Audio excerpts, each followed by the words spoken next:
En contexto, saludos como siempre hasta la fronteriza ciudad de Nogales, hasta Ciudad Obregón. Ojo, atención, cajemenses. Está con nosotros un orgulloso oriundo de esas tierras. Gracias a quien nos sigue también por las diferentes plataformas sociodigitales. En Facebook estamos como en contexto.son, en YouTube y en Twitter como en contexto son. Lo anunciábamos al principio del programa. Está con nosotros y lo agradezco muchísimo. Además, es una conversación que yo en lo personal, y perdón que hable así en primera persona, tenía muchas ganas de tener en este espacio, con Arturo Soto Munguía, que hace poco tiempo, yo no tuve oportunidad de leer la primera impresión de La Habana Camagüey, pero hace poco tiempo yo lo conocía como el que había nacido debajo de una higuera y se había comido todos los higos, lo conocía como un extraordinario columnista, como un, desde mi punto de vista, más extraordinario cronista, pero yo no sabía que fuera un contrarrevolucionario. Arturo, yo tampoco. Tú tampoco sabías. Qué Yo gusto tenerte aquí en contexto. Te hice madrugar en sábado. Sé que para los periodistas y para los escritores no es algo muy grato madrugar los sábados, pero te agradezco mucho la presencia. No, muchas gracias a ti, muchas gracias. Y sí, no, lo que sucede es que ayer fuimos a un programa, tenemos un programa de radio también allá en Tienen en Guaymas. Guaymas, ¿no? Llegué bastante cansado en la tarde, no hubo chance de hacer un viernes social, entonces me dormí temprano, no tengo ningún problema. Qué bueno. A ver, vamos a empezar por el principio.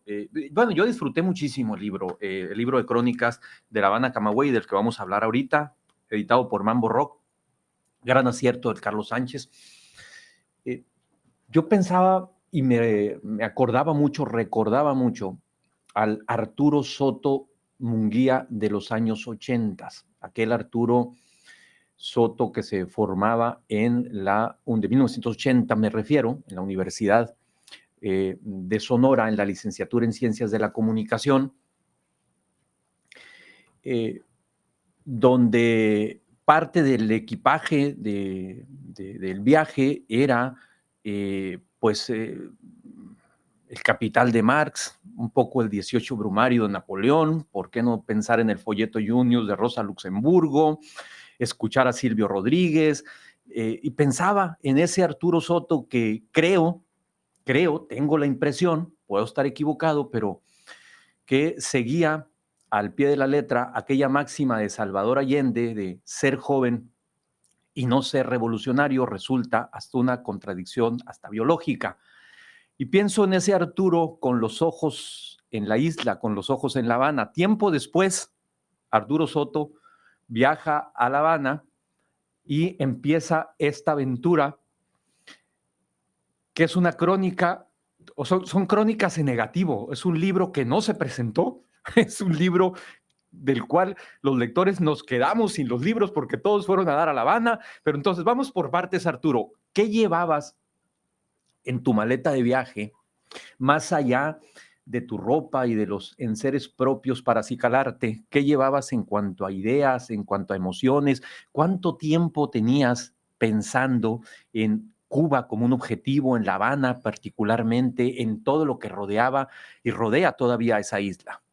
Llevaba mucha curiosidad, además de muchas ilusiones, llevaba mucha curiosidad, porque precisamente a partir de lo que tú recuerdas de esa generación que nos tocó ser Correcto. en la transición entre los 80, los 90, eh, bueno, había una suerte de romantización por las luchas de liberación de los pueblos de Latinoamérica, Cuba, Nicaragua, El Salvador.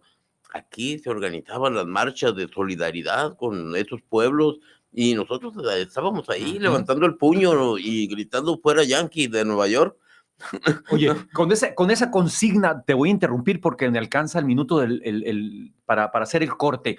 Esto se va a poner bueno, quédese con nosotros. Está Arturo Soto Munguía, estamos en contexto. Regresamos en un minuto. Arturo, te interrumpía. Estábamos hablando del contexto previo de ese Arturo Soto, que formaba parte de esa generación de transición de la que hablabas, con la idea en esta utopía. Yo creo que nadie de los que formamos parte de esa generación, sobre todo los que estábamos más cerca de digamos, de las reivindicaciones de ese tipo de luchas, nadie escapaba idea, la tentación de conocer aquellos pueblos, sobre todo Cuba. Cuba fue durante mucho tiempo el emblema de la liberación de los pueblos latinoamericanos. Fue un ícono, fue un ejemplo mundial de resistencia también contra el acoso del gigante, ¿no? Del imperialismo y demás.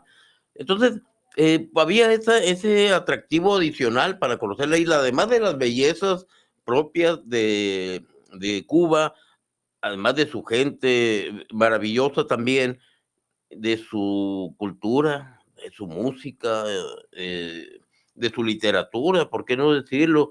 En fin, Su buen tabaco, además, puro. tabaco, sí, tabaco y ron. Y ron.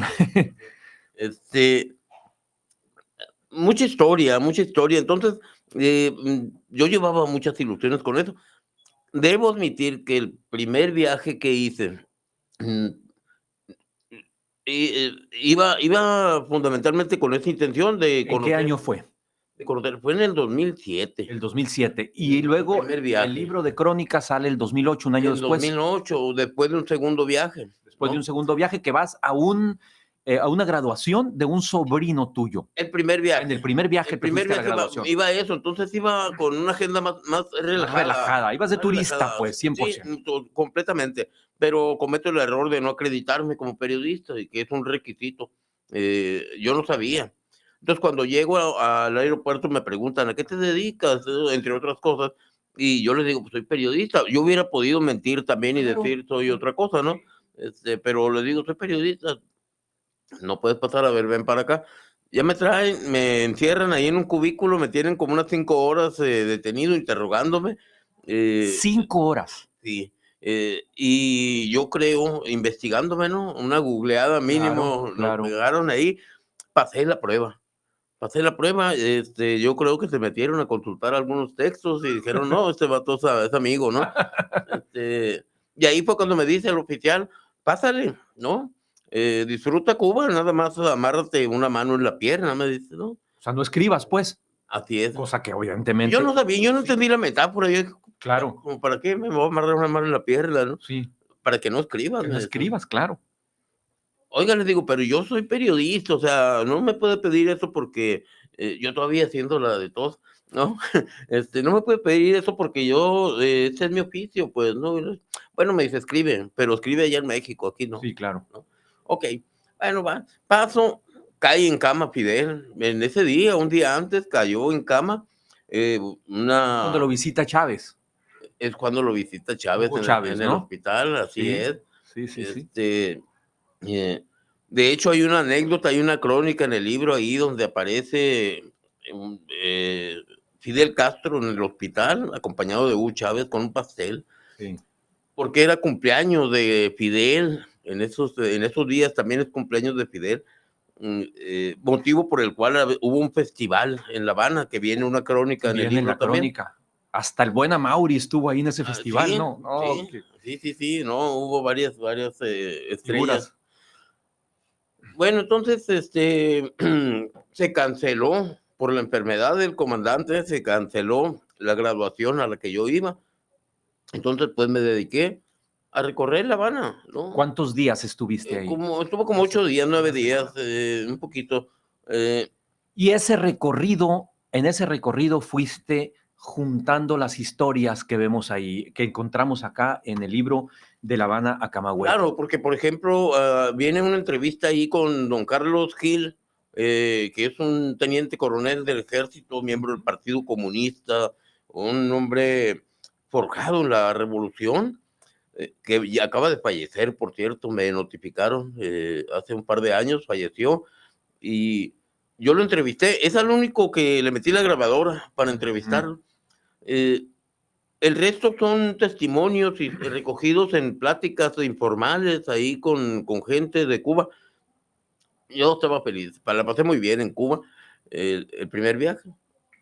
Pues, Que es ese primer viaje del 2007 es cuando recoges estas historias. ¿Y cómo se te ocurre luego pensar en presentarlas en Cuba ya de manera en crónica y en una edición? Sí, fíjate que yo no tenía pensado publicar algo, es decir, publicar algo a manera de libro. Yo quizás hubiera publicado algunas crónicas en mis espacios periodísticos, Ujú. pero entonces Carlos Sánchez precisamente me dice, bueno, creo que trae suficiente material como para hacer un pequeño libro de crónicas, ¿por qué no te lo avientas? Le tomo la palabra, empiezo a trabajar, consulto los apuntes que hice, salen unas croniquitas de vida cotidiana en Cuba. Y presentamos, editamos un pequeño libro, un libro Plaquet, muy modesto, no sé, yo creo que tendría algunas 50 como páginas, un plaquet, pues. así, y, y lo empezamos a distribuir, familiares, amigos, así, una cosa muy, muy modesta. Entonces, en las pláticas ya me dice Carlos, ¿por qué no buscamos la manera de presentarlo en La Habana? Pues bueno, a ver, vamos a Vamos intentar. explorando. Mandé varios correos a varias instituciones. Viene todo el diálogo, eso me gustó mucho, ¿no? De cómo fue el tránsito para llegar a La Habana con el paquete de libros, viene el Exacto. libro. Aceptaron que lo presentáramos, organizaron el evento allá y yo ya me voy loco de contento con mis libros. Llevo como 30 ejemplares más de autores sonorenses que Carlos me facilitó para donarlos a la biblioteca. Nunca es de buena voluntad también, ¿no? Ujú. Por cierto, terminé donándolos ahí. El caso es que ya sucedió lo que les platico, llegamos al aeropuerto, ¿a qué vienes? Vengo a presentar un libro, a ver el libro, lo revisan y concluyen que tiene contenido Contrarrevolucionario. No, me encantó contrarrevolucionario. el término porque ¿Sí? yo pensé en el Chapo Soto y dije, ¿cómo que contrarrevolucionario? Es lo único que le faltaba. Pues es que yo pensaba lo mismo también, o sea, yo pensaba, era como un mal sueño, como una mala broma.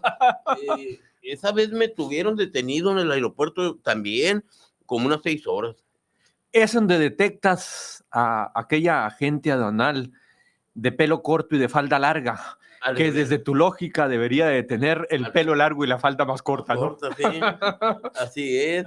Vienen todos estos episodios narrados en el libro, porque terminan decomisándolo. Sí. Y eso no es todo, tú conoces ya más de cerca, porque yo intenté recuperar los libros. Entonces, cuando voy con la gente que había hecho el contacto, eh, me encuentro con que se sorprenden mucho, se asustan, porque dicen, bueno, ¿qué pasó? O sea, imagínate que yo haya invitado a un No, contrarrevolucionario, no, no. ¿no? Yo funcionaria de Sí, de gobierno, la parte cultural de Cuba, ¿no? claro, Del ministerio. así es. Entonces, cuando voy y le notifico a Lo la... menos es traición a la patria, lo menos, Claro, lo menos. hasta bote les Sí, puede no, no, tocar. claro. De hecho, yo salí de Cuba cuando salí la segunda vez y a mí me dieron una carta de advertencia donde me dicen que si intento introducir literatura contrarrevolucionaria otra vez, puedo ir a la cárcel, Increíble. ¿no? Entonces, obviamente no he vuelto a Cuba, cosa que me gustaría mucho. Pero fue un choque con la realidad muy duro, Sí. ¿no? Con la realidad del régimen cubano, donde descubres, bueno, tiene sus bemoles, todo, ¿no? Y ya en la cuando empiezo a platicar con los funcionarios públicos con los que yo había hecho contacto, te digo, estos se asustan, se escaman, me dicen: "¿Sabes que tú andas vigilado aquí en Cuba? Ahorita ya sabes, es más, ahorita te están vigilando, saben que estás conmigo, pues, yo no tengo problemas", dicen. El tipo que iba a presentar el libro, cuando supo que el libro fue decomisado, que se asustó y me dijo: "Es que yo lo iba a presentar, pero para criticarlo mucho, porque ese libro no recoge la realidad de Cuba", o sea, le cambió todo el discurso, ¿no? En fin, bueno. Incluso me dijo: "¿Sabes qué? No podemos platicar aquí". Estábamos en su oficina, me dice: "Te voy a dar la dirección de mi casa para que vayas". Y me da una dirección. Nos vemos más tarde. Eso fue por la mañana, nos vemos en la tarde y ahí platicamos más tranquilo.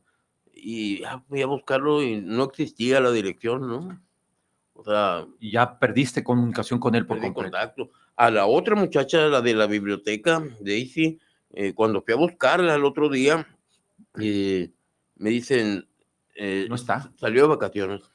Y tampoco la volviste a ver. Tampoco la volví a ver. Que era con la que tenías comunicación por correo electrónico para organizar la presentación. Sí, tenía una entrevista en televisión, en la Mira, ibas a televisión. estar a la televisión cubana Tenía también. una entrevista en la televisión y cuando fui a buscar a la presentadora, Rosalía Arnáez se llama,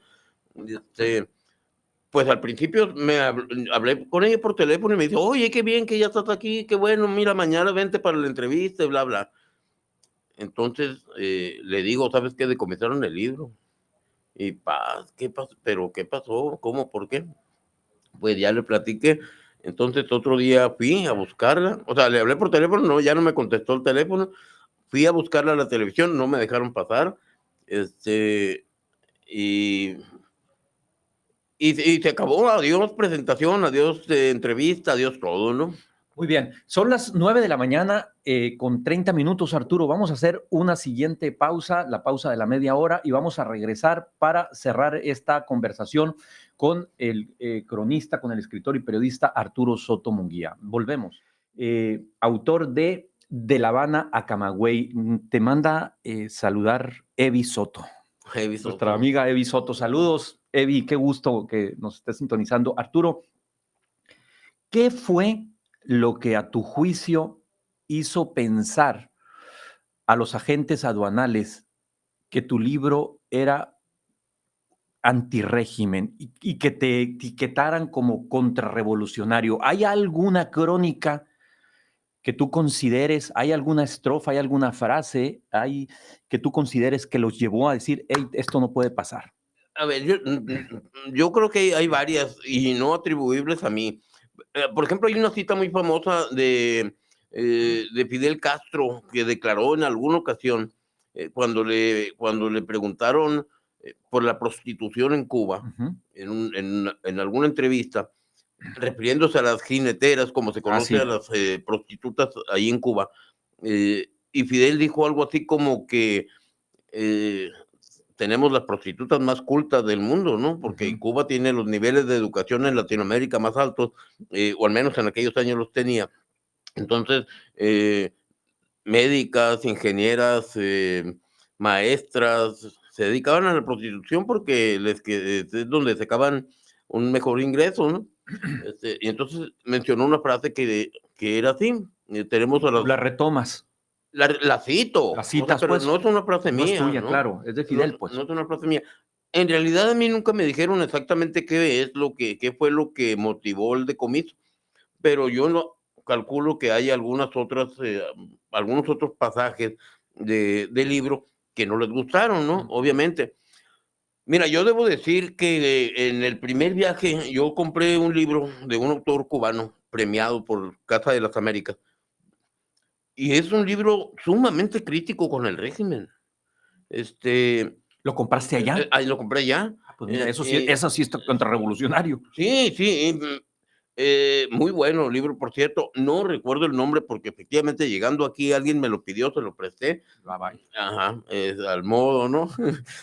Y bueno, pero había un pasaje que a mí se me sigue siendo muy pesado, de un pueblo donde los hombres se subían a un tren, el tren sabían que pasaría por un lugar donde siempre había vacas, el tren mataba una vaca, casi siempre los hombres se bajaban, la destazaban y esperaban a que cayera la noche para entrar al pueblo en la madrugada sin que nadie se diera cuenta, llevando carne, porque carne es muy difícil comer en Cuba, Claro. ¿no? Entonces, entraban en la madrugada así, muy subrepticiamente, pero entonces cuando iban entrando en el pueblo, se empezaban a prender las luces de algunas casas, ¿no?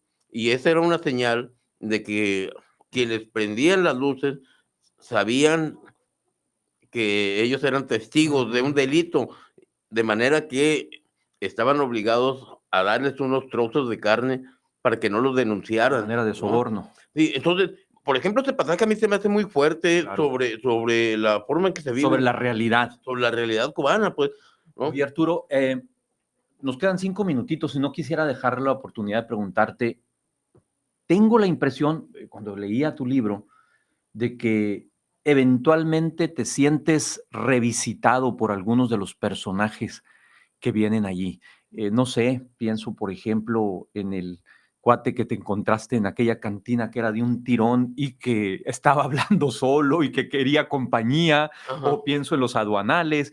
¿Con qué personaje te encuentras más frecuentemente años después? Fíjate, hay un personaje que a mí me fascinó, en realidad fueron 2 y una de ellas es la Marcolfa. Ajá, La Marcolfa, que es la señora donde sí, llegué sí, yo, la que me rentaba el la que te cuarto en su rentaba el casa, cuarto. y su esposo, ¿no? Don Carlos Gil, que por cierto, ambos son, militantes bueno, era don Carlos, ya murió, El partido. del Partido Comunista y eso, y tienen, bueno, tienen todo el espacio en el libro para hablar sobre lo que ellos consideran la viabilidad del régimen y Sí. demás, ¿no? Pero hay personajes que de repente sí se me vienen a la cabeza, ¿no?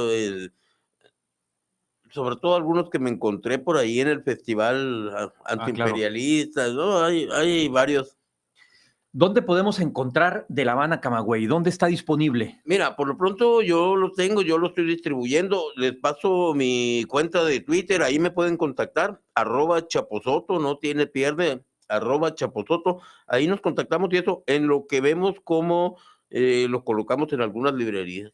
Arturo, yo te agradezco muchísimo la oportunidad de conversar esta mañana con la audiencia de En Contexto, de la dedicatoria que me hace en el libro. Yo no les voy a hablar porque con el 10% de lo que dice aquí, si yo fuera el 10% de lo que dice aquí, creo que Carlos Slim me diera bola. Eso es Muchas todo. gracias, Arturo. No, gracias a ti, Un un gusto gusto estar aquí. y éxito. Y yo creo que esta edición se va a agotar muy rápida. Hay que irle mandando un mensaje a Carlos Sánchez para que haga la siguiente. Ojalá. Son las 9:30.